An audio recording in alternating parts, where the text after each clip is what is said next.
Coming out, everybody. My name's Chad. I work at Turner's Warehouse. So I'll be honest, like you can come see me anytime. It's the other guys that you want to see. But we'll have fun here anyway. So what I'm going to do is talk about UV resin and how you can use it in turning, pen making, other turnings and things. This is going to be a pretty basic to show you how it works. But as far as what you can do with it, the options are endless. I do a lot of stuff where I'll laser a blank with my laser, and then I'll do like cool stone inlays or color inlays or whatever the case may be. And UV resin works really good for that. It's also probably the thing I use it for most is fixing issues. If I get a little chip or something comes out, you know, when you're turning and you need to fill a hole, UV is super fast and it works really well for filling that kind of stuff. And I like it better than CA because I can control it really easily with the UV light. So don't think that what I'm going to show you is the only thing you can do with it. Now UV resin, there's a bunch of it out there, different manufacturers. This is the kind we carry. It's Alumilite, and it just goes well because we carry the Alumilite resin. It's called Aluma UV. This is a 1/4 pound bottle, a 4-ounce bottle. And then we always put it in these little black bottles. And the reason you want it in a black bottle is UV light, right? Yeah, you set this by the window. If it's clear, you got a hard bottle of UV, so it's perfect. And then I always put it in these because it's a lot harder for me to spill the whole bottle out of this little tip versus this wide mouth. And that's a pre-thing. I've never done that many times. Yeah. I bought a bottle a long time ago and I've never used it. Is there a shelf life? You know, I'd have to ask Alumilite what their shelf life is. I will say it's much longer than other resins. Like I've had a bottle that I've been using for like over a year, and I keep thinking to myself at some point it's going to stop working, but it just keeps working. What I would do is test a little bit of it first before you do anything, you know, real substantial. 4 years old. 4 years, that's pretty good. It's been in the dark. Yeah, I so. used this once to see what it did, and then never.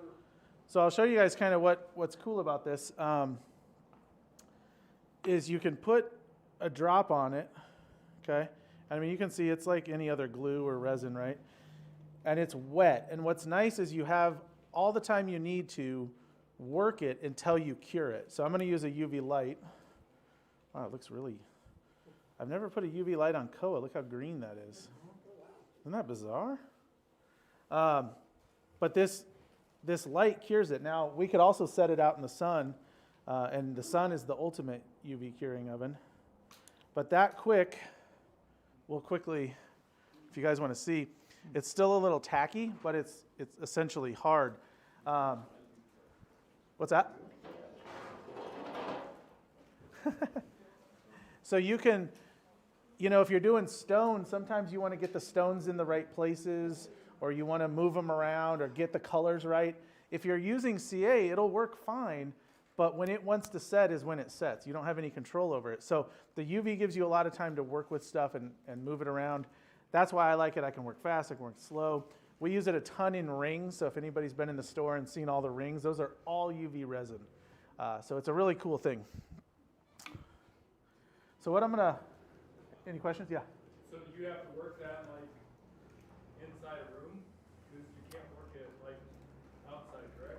You can't work it in the sun because as soon as you put it on there, it's going to start curing. Yeah, so you'd want to do it indoors.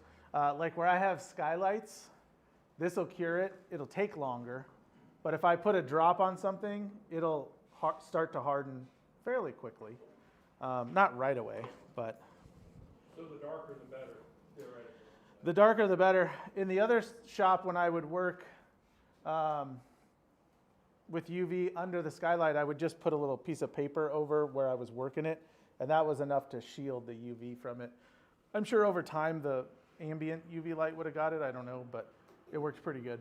Hey, Chad, make sure you're repeating questions, okay? Good point, yes. I have a friend that just started ring making. Yeah. He's been working in the patio in the shade. Uh-huh. No problem with the UV. In the shade? Okay, that's good. Good to know. Yep. So that, he said that his friend works in the patio in the shade and no problem. Hey, guys? All right. I'll take that back when you're done there. As soon as I find it. No problem. All right. Look at that, it didn't break. Yep, the UV is still there, so that's good. All right, so any questions before we get started on that? It's a really versatile thing. So what we're going to do here is we're just going to do a little quick inlay. And then I'm going to do a pen here in a minute. And the pen will be kind of basic. We're just going to put a band on it. But like I said, you can do any kind of laser work or anything like that. So I like to do this on the top of handles or boxes or things. So I'm just going to try to get it relatively flat here. This was a handle that I used for something else. And actually, I'll do a little in the center. Whoa. I'm a little loose on there. So this is a great way to get rid of those little live center divots. And I'll kind of pass this around as we go here. So what I'm going to do. Yeah, you guys can scoot up if you want to see it. Plus, if I throw it off, it'll be easier to hit you if you're closer. So, all right. So everybody see what I did? I just cut a little groove, and then I made the little center divot more. So it's just a way to add accent and detail. So when I'm doing stone, I'll make a nice mess here. It'll be fun. I like to do it a couple ways. One, I'll take the stone. It'll be hard to show you, but I'll sprinkle it on, right? And then I'll just kind of move it around. So you saw how I didn't really try that hard to be neat. But like, just with my finger, I can get it in the groove pretty easily. And I don't have a lot of cleanup. Sorry, guys. You guys are going to get left out today. So it doesn't take much to get it where you want to go. Now, obviously, if I'm doing a pen on the lathe sideways, it's going to not work as well, right? So you kind of have to play by what you're going for. I'm just going to do this again. And the cool thing is I'm just kind of knocking off the excess. Now, I always try to put a mat under it so I don't waste a lot of stone like I'm doing here. And don't set it down too hard or it'll all come out. All right. So what I'm going to do here is I'm going to actually sprinkle a little red on it. And sometimes just giving color like adds a little pop that you might not have expected. Okay. So now that I got my stone where I want to get it, I'm going to put my UV resin on. Now here's the thing. If you are using a really fine powder or something for an inlay like mica, if you put the mica in the channel and pour the UV resin over it, it's not going through the mica. It just won't have any way to get around it. So you'd want to put the UV first. And we'll do that on the next one here. But I'm just going to basically kind of flood this.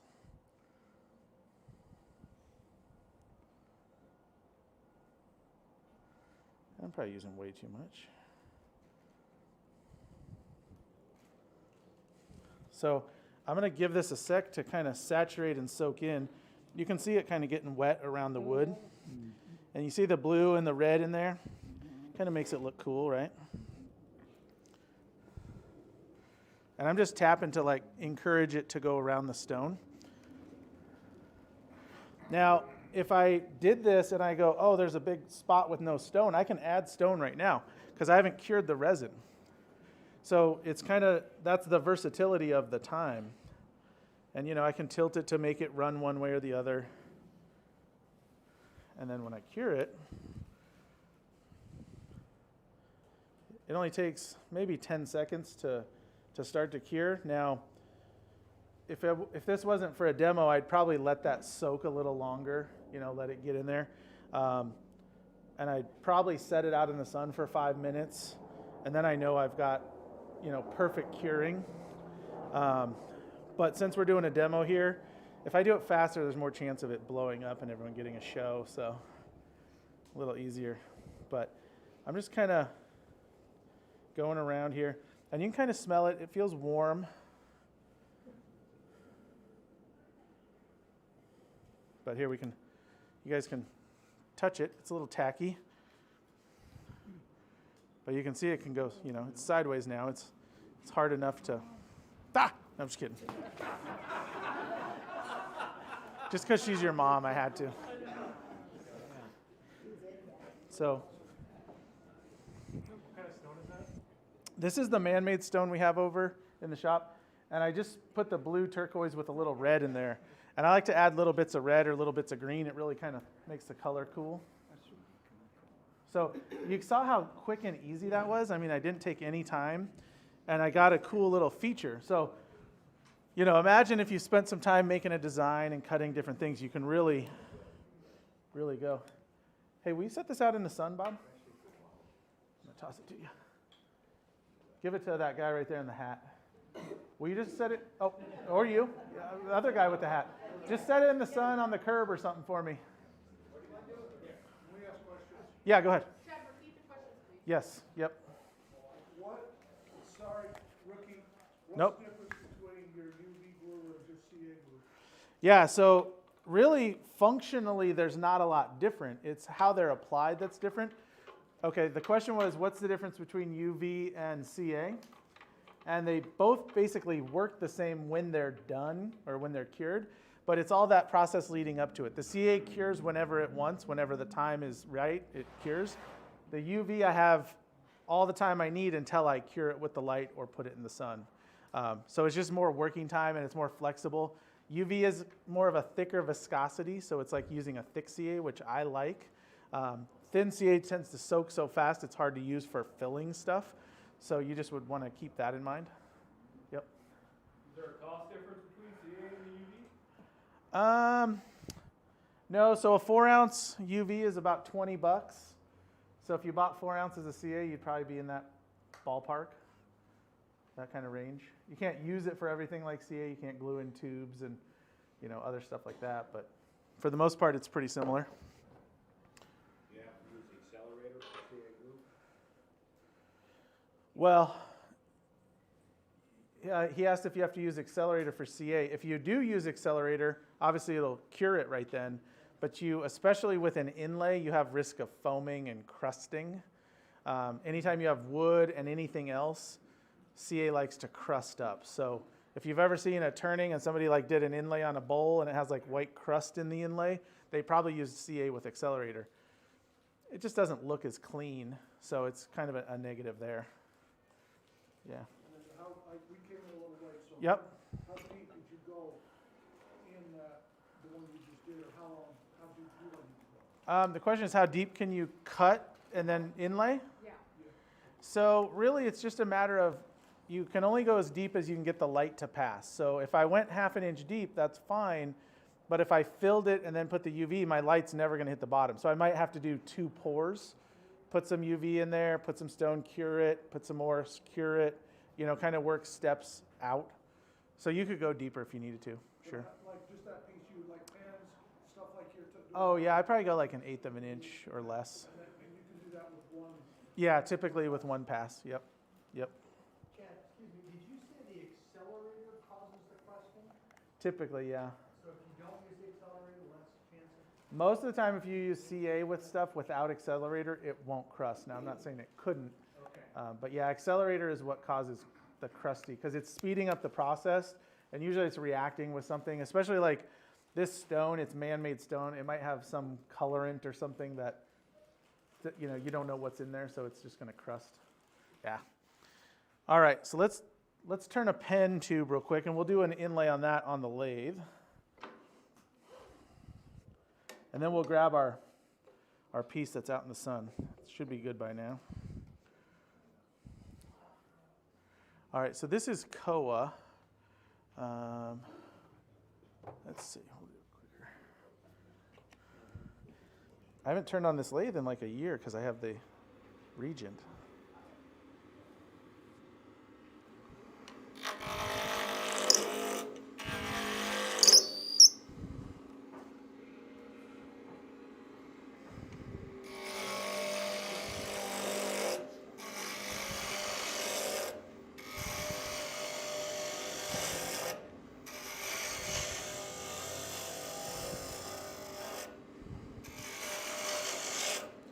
we'll get it down pen size-ish.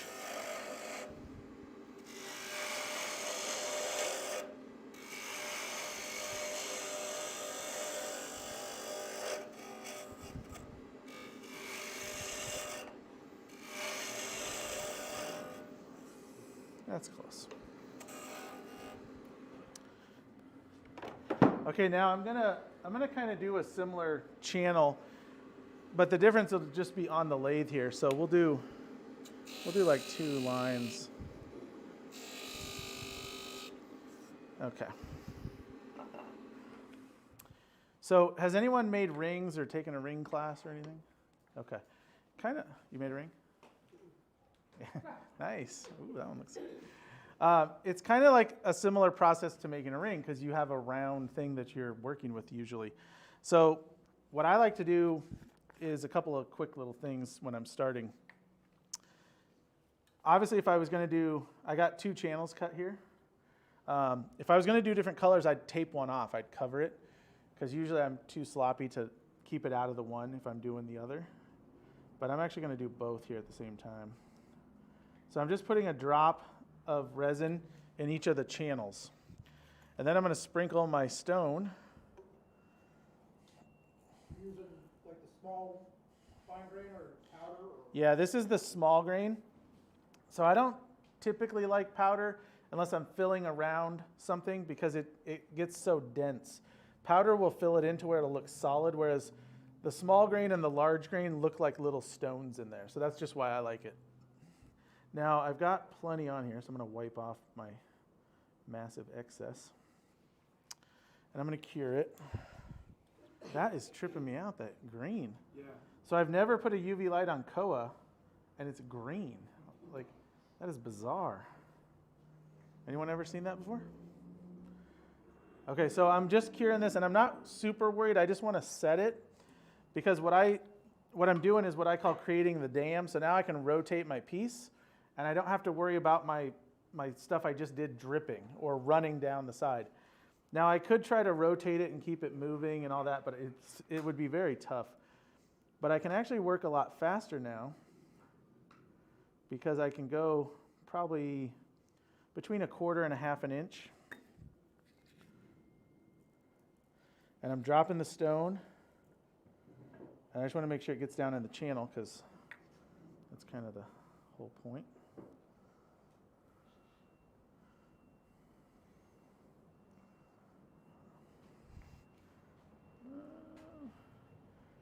Are there any paper towels in here? No. That's all right. No, I'm good. I got a little shirt here. All right.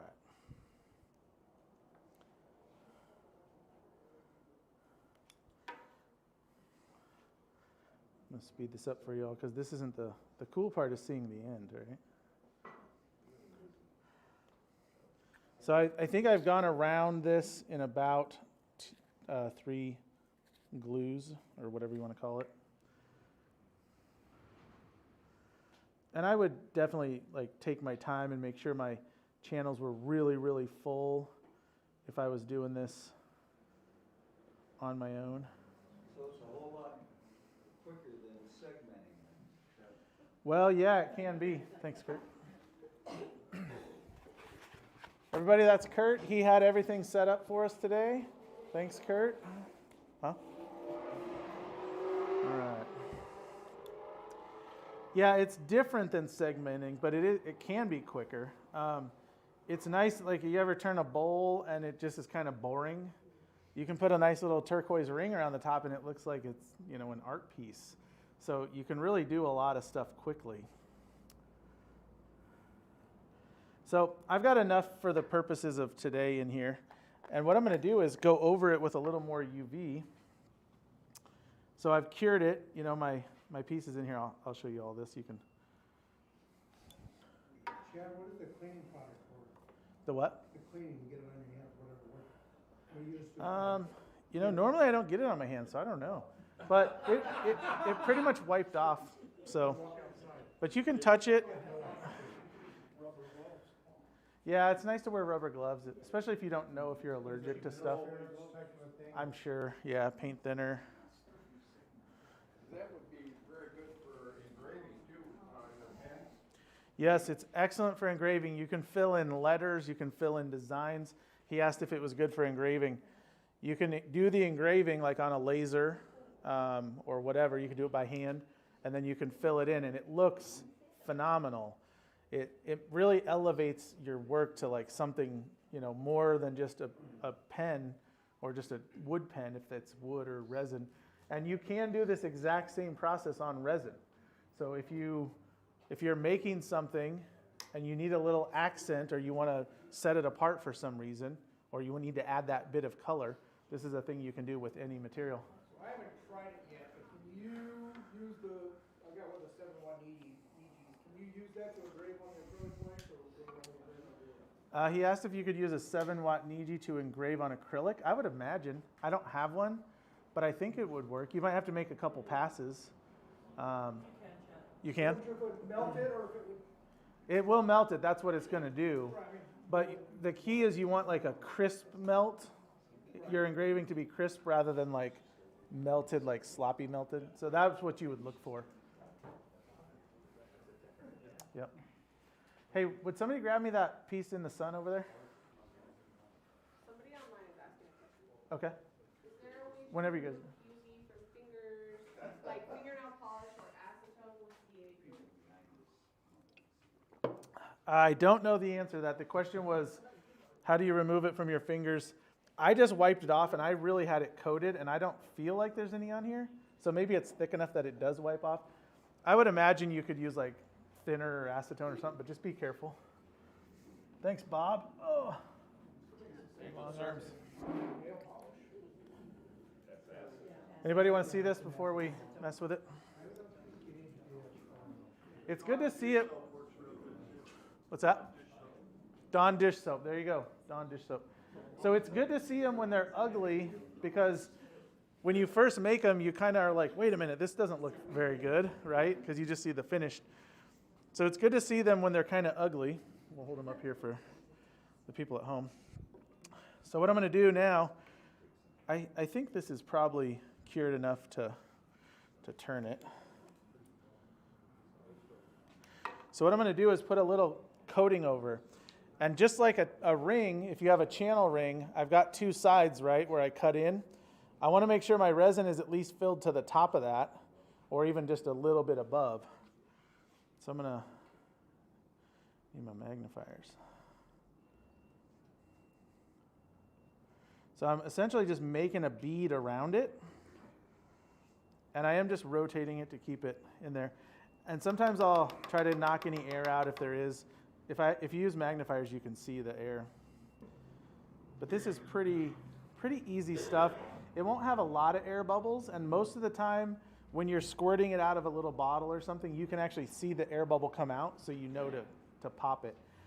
And the air bubbles typically won't rise like they do in resin casting, so you almost need to stick in there with a pick or something and move them out of there, move them to the surface so they'll pop. Does that make sense? Okay. All right, so what we'll do, and like I said, I would probably let this cure a little more in the sun, but we'll be fine. I'm going to use a negative rake because I don't want to be real aggressive with this.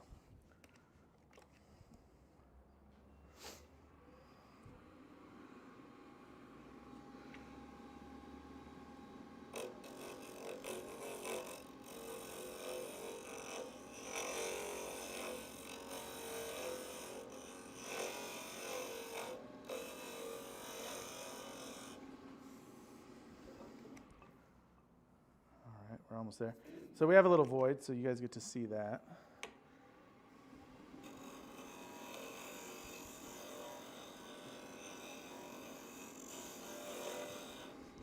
And a little void is no problem because we can fill it in. And I may have knocked a little more out because actually it wasn't that big, so I probably caught it with my tool. But you can see I chipped out or had a little void in there. But that's pretty clean. I'll approximately how long does it take to dry to work it? I know you're in a hurry, you probably Yeah. let it go quite long enough. What would you say? It'll set, like the set time with the UV flashlight is like 15 to 30 seconds. But to actually cure, I think it's like 10 minutes. So like in the sun, 10 minutes would do it for sure. If you have a little curing oven for like 3D prints or something, 10 minutes in the oven will definitely do it. The question was, how long does UV take to fully cure? And it is a little bit longer. Welcome, Curtis.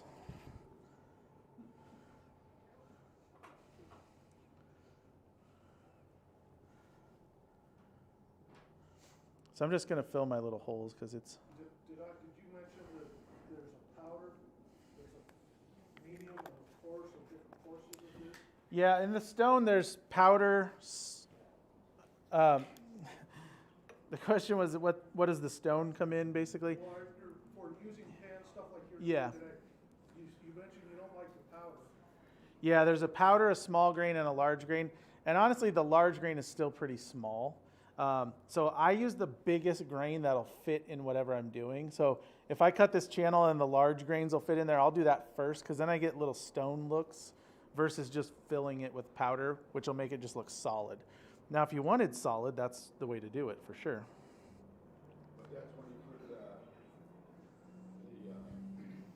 UV in before you put the powder.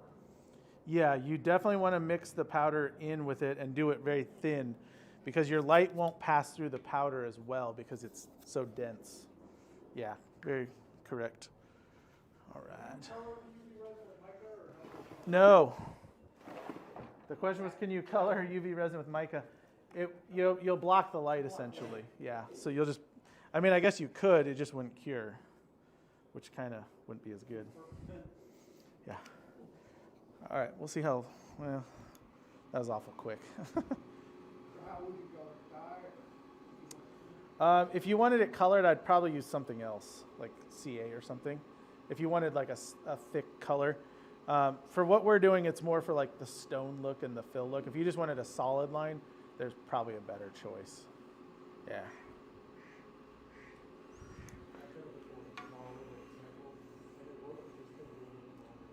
Yeah, you'd want to do it real light, right? Yeah.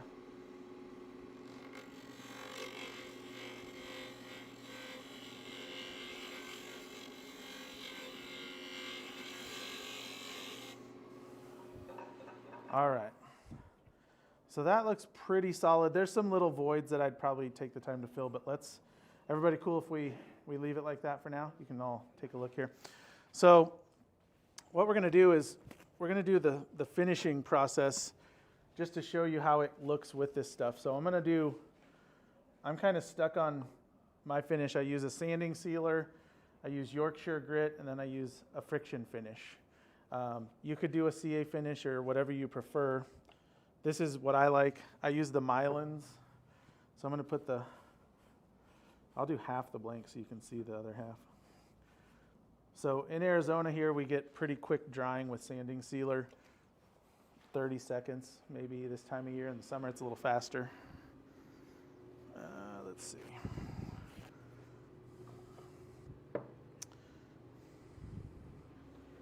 There it is.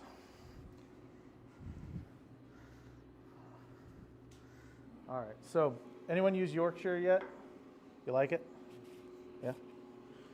It's really cool. It's an abrasive, so it's not finish. It's not what you would use to finish your project.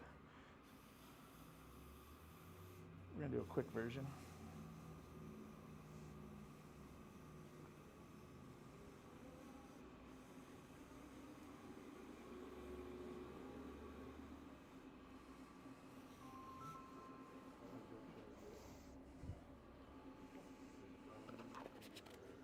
All right. And then this is just Mylan's friction finish. I like it because it has the wax in it, so it really gives a nice coating. And less is more with this stuff. So if you're using it, a drop, especially with a pen, a drop is all you need. You can always do another one, but for start out with less. What's the speed is lathe at? Right now it's at 700. With the Yorkshire, I went from about 700 to about 1500 and then back down just to kind of run the grit through. All right. So we'll pass this around. Might be a little tacky on the finish, but you guys can play with it. And just kind of gives you an idea of, you know, a quick and easy accent to add to it. And then we'll do the same with this one so you can see how a little bigger piece looks. Any questions on that so far? Bob? They go away from the bolt. The What's old that? bolt- The old bolt style, where you use the bolt to make pins, what do you do? Say that again? Where they used like a bolt, you stuck is that like a gun? Because I see you're doing paper. Oh, like a mandrel? Yeah. Yeah, no, I still use a mandrel. I didn't really turn that to a pen size. I just turned it down close, just so you guys could see it. All the bushings that fit exactly. Yeah, we still do use those. Yeah. Still, Yeah, that's not for anything specific. That's why that was not on a mandrel. It's easier to switch back and forth without the mandrel for this.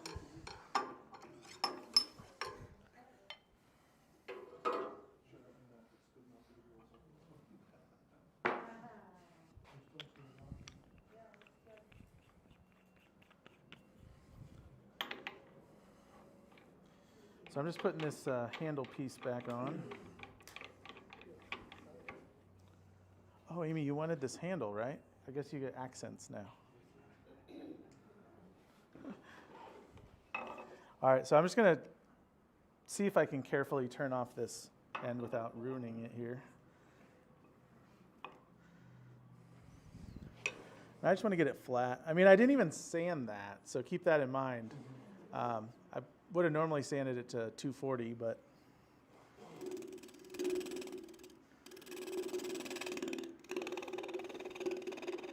I'm really just trying to take the UV down to flat.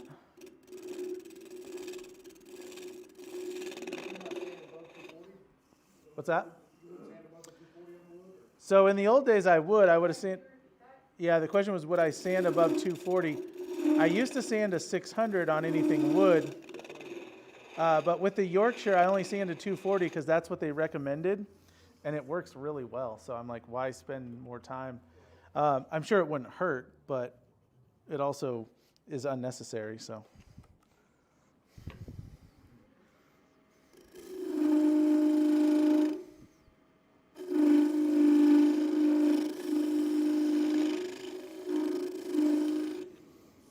Oh yeah, it's looking good. And does everybody see the shavings? I mean, it looks like turning resin because it's resin, right?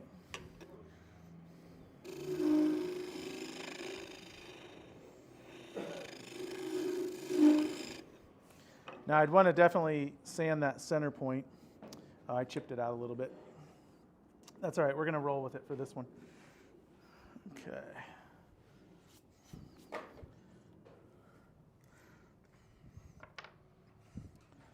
So we'll just do our sanding sealer.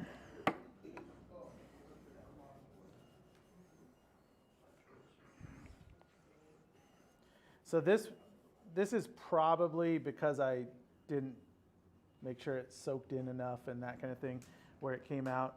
I rarely have this happen. I'm trying to think of the last time I've had it chip out, but it's just because we're going fast for the demo. But if you take your time, it works really well.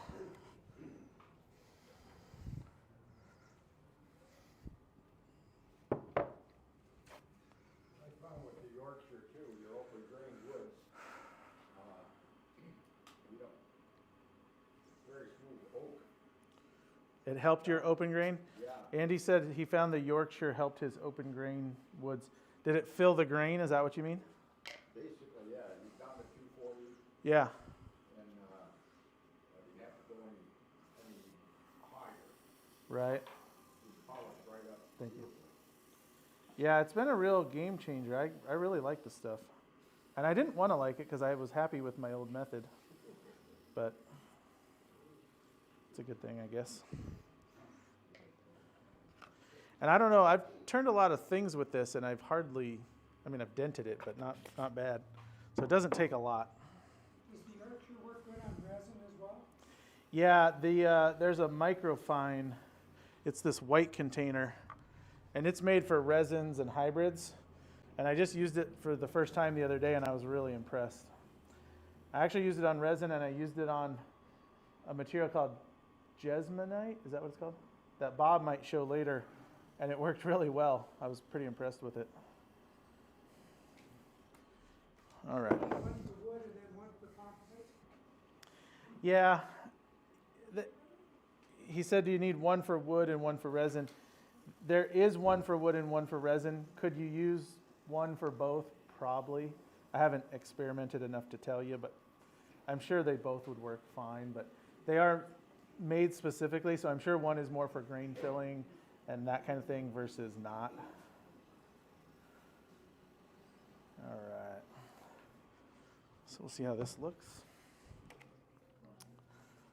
Well, the end of the blank looks good, at least.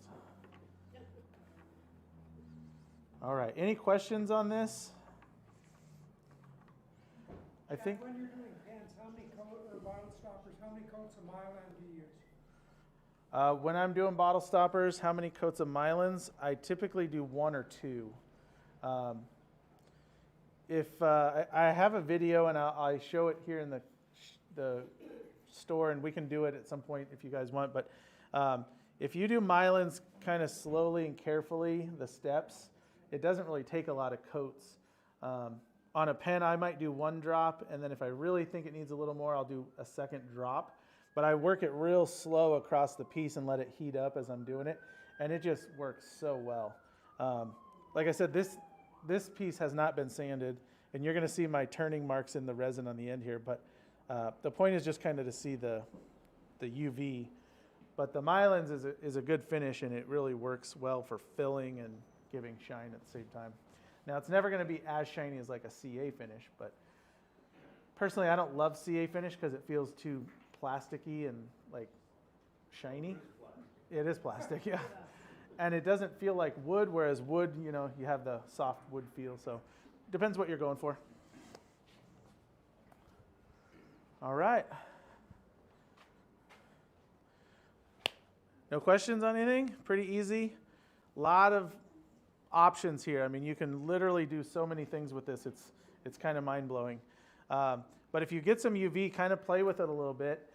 First thing I'd recommend doing is putting a piece on some UV on a piece of flat wood that's relatively smooth.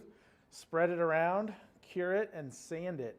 And it's incredible. It'll feel like a glass finish because it literally fills every grain so well that you can't see it. But wherever you touch that the UV was on, it feels smooth. It's really kind of neat.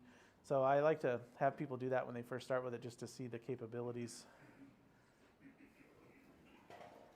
All right.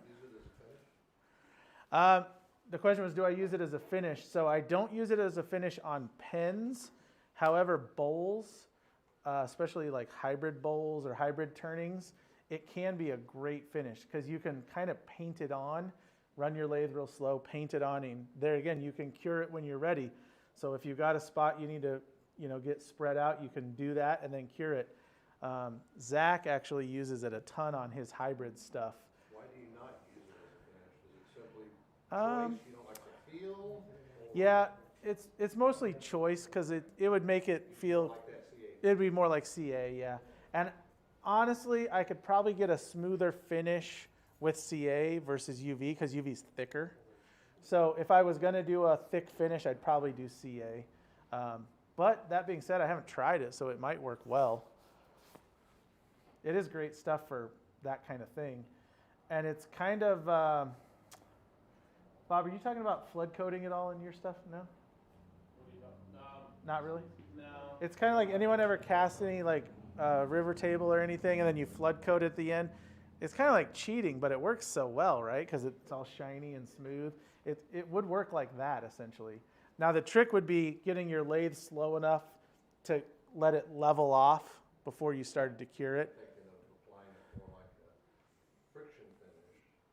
I've used epoxy as a finish that way. Let's try it, Curtis. Or as a friction finish, get it real smooth and then cure it real quick with UV. Yeah, let's do it. Anybody got that piece? Do or not. Let's, we'll pass it around here in a minute. Let's do it on this one and see what it looks like. Now this has finish on it, I guess, but that, You got a wax space on there now. we'll see. Yeah, it might mess it up. Might make it cloudy down the road, but at least we'll get the point of it. So you're saying like with a paper towel, like a friction finish? Okay, yeah, let's try it.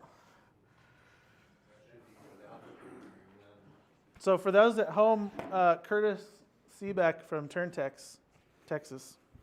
How'd you get the name? Turntex. I'm just kidding. That's a question for the expert panel. Yeah, we'll get it.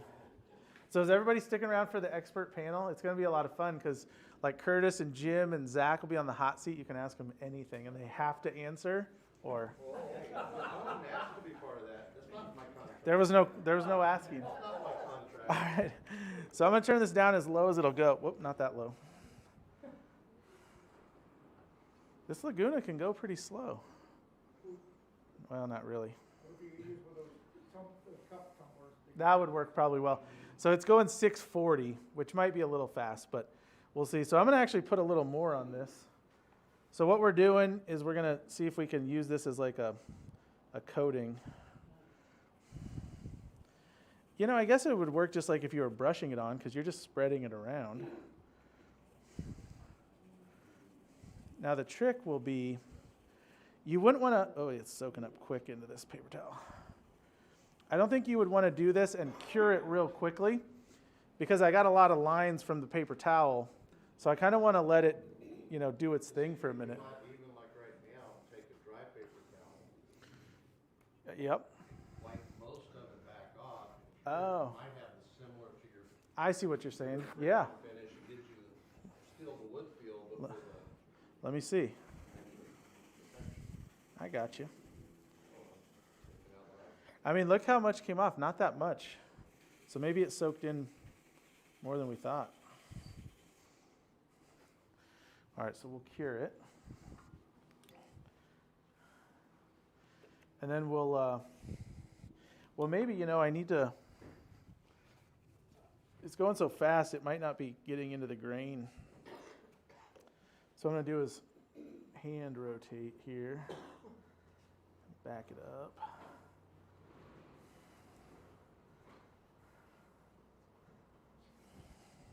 Better to go with the green rather than go around. I don't know. And this piece of wood is kind of all over the place. I mean, it has a little direction. All right, so I wiped it in. Now I'm going to wipe it off.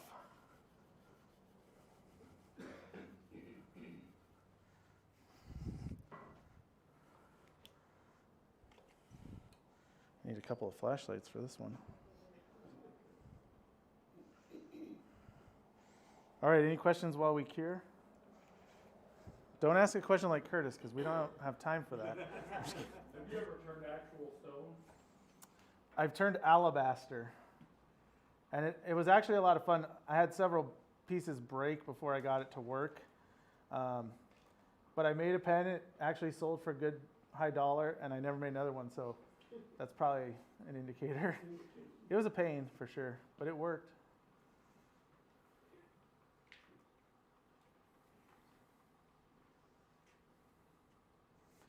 I will tell you this, Curtis, it's definitely smellier because there's so much resin on here.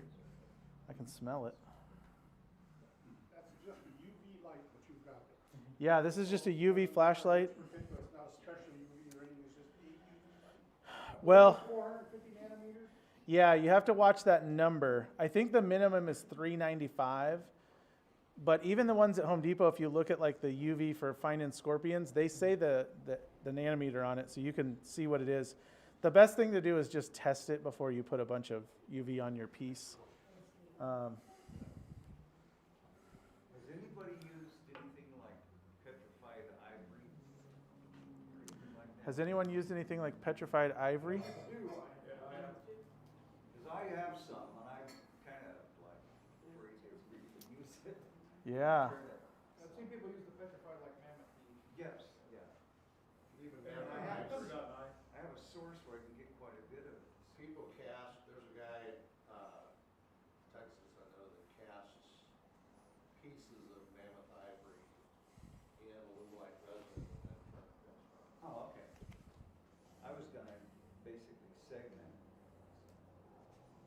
I'm sure you could. So can you guys tell it definitely looks shiny? All right, I'm gonna hit it with the white since we did a resin on it, and I don't know if that's the right choice.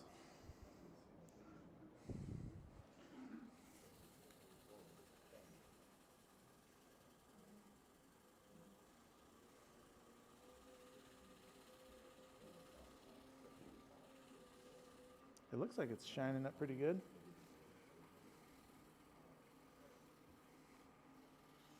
There again, I probably would have sanded it before we just went to polish.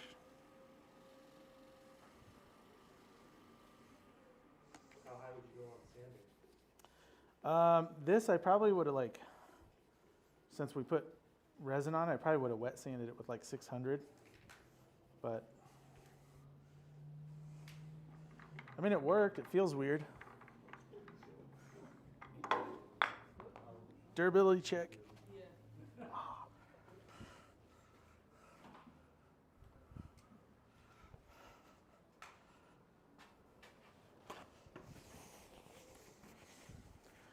Any other can you do it questions? Oh, yeah. Any other questions? All right.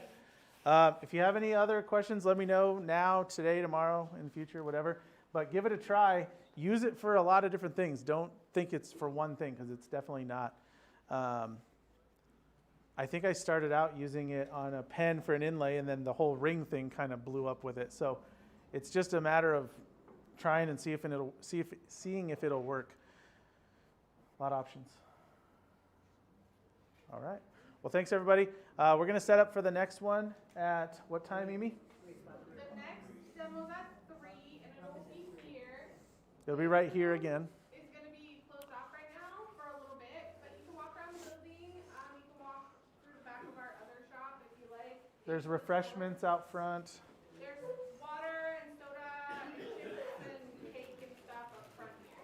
All right. So the next one is charcuterie boards and river tables with Bob in the corner there. Bob, raise your hand. There you go. Bob loves attention, so. I think this, With some sanding, it would work. Refinement Yeah. would be a good substitute for CA. Actually, it would, I think, because it would be, People that don't like CA. well, the smell of the CA is so bad. The smell and the fact that you can work it all you want before you Yeah. cure it. You don't Well, have to worry about paper towels sticking to your. I think had I sanded that and then did the UV, it would have been really glassy. You still have. I mean, you can tell it's rough as hell. Like, look how rough it is. You still have some unfilled grain. Yeah, it would just take a little practice. I mean, the And this is if you started out unstabilized. with a better, I mean, the piece of material wasn't sanded well before you. It wasn't sanded at all. If it was smooth to begin with, I think it would make a very good finish. Yeah, I think so. I'm going to play with it a little bit and see. Because, I mean, you can see, well, that's the friction on there. But, like, the resin part is smooth. I have a question for you. Yes. Can you add metal in there, like some sort of a wire? Sure. Yeah. Yeah, you could wrap wire and then coat it. I've got And, iron in this one. and you can turn wire with your tools like copper and brass, no problem. Okay. You wouldn't want to do like stainless or something that's super hard. Right. But yeah, no problem. Okay, cool. Yep. On the negative rake, Yep. Yeah, the negative rake will turn any of the soft metals or woods. yeah, I've got that. It just makes it a lot less aggressive on stuff that you might rip out or chip or whatever. So, yeah. So Chad, that doesn't work, well, the question is a glue. No, not as a glue. Okay. Nope. You'd still want to use CA or epoxy or whatever for that. Okay, because back when I'm trying to glue these very small things, it'd be a good example, like a fly for fly fishing. Yeah. I'm gonna glue it to the top of this. Now that actually it would work good for Would that. it? Because I Yeah. tried, They used to make, I played